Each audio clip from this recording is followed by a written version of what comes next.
Halo, assalamualaikum warahmatullahi wabarakatuh. Selamat pagi anak-anak Ibat, siswa kelas 6 SDN Kauman 2. Hari ini kita bertemu lagi. Kalian hari ini bertemu lagi dengan Bu Catur. Anak-anak, hari ini kita akan melanjutkan pelajaran tematik ya. Oleh sebab itu, sebelum pelajaran kita mulai, maka marilah kita berdoa bersama-sama terlebih dahulu. Berdoa mulai.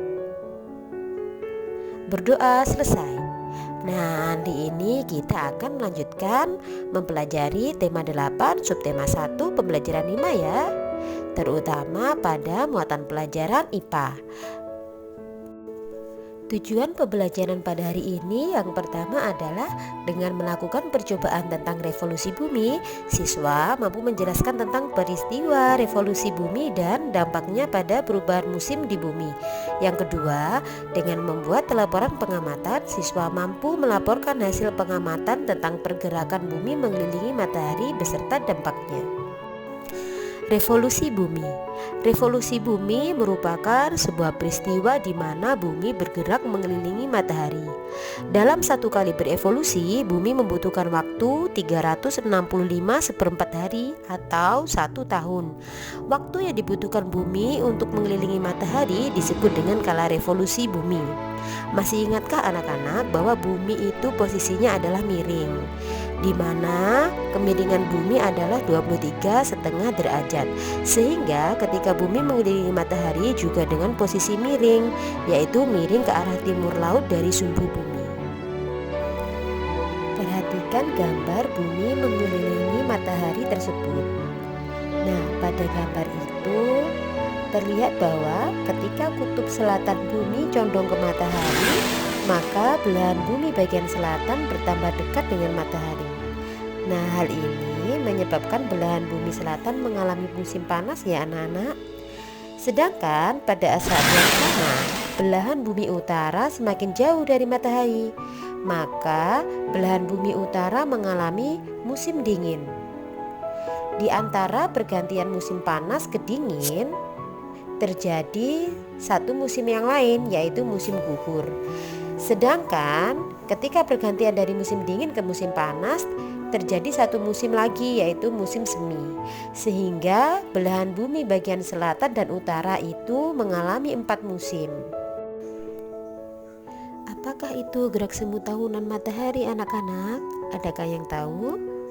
Nah, gerak semu tahunan matahari itu merupakan gerakan seolah-olah matahari itu berpindah posisi ke selatan, ke utara dalam periode 1 tahun.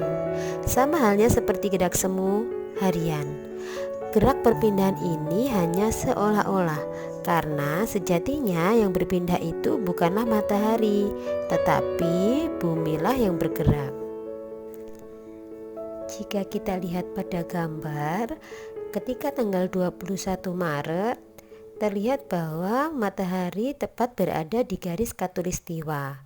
Maka artinya ketika tanggal tersebut matahari itu seolah-olah terbitnya tepat dari sebelah timur dan tenggelamnya juga tepat di sebelah barat. Kemudian pada tanggal 21 Juni matahari sedikit bergeser di 23 derajat lintang utara. Nah, maka ketika pada tanggal tersebut matahari itu seolah-olah terbitnya dari arah timur, tapi arah timur yang agak sedikit ke utara. Kemudian pada tanggal 23 September matahari berada di garis khatulistiwa kembali, sehingga terbit dan tenggelamnya terasa tepat dari timur dan dari barat. Kemudian yang terakhir pada tanggal 22 Desember matahari bergeser tempatnya, yaitu berada di 23,5 derajat lintang selatan. Maka pada tanggal tersebut matahari itu seolah-olah terbitnya dari timur tapi agak bergeser sedikit ke selatan. Sekian pelajaran kita pada hari ini ya anak-anak. Setelah ini jangan lupa kalian selesaikan tugas dari guru kalian. Selamat belajar dari rumah. Jangan lupa jaga kesehatan selalu. Wassalamualaikum warahmatullahi wabarakatuh.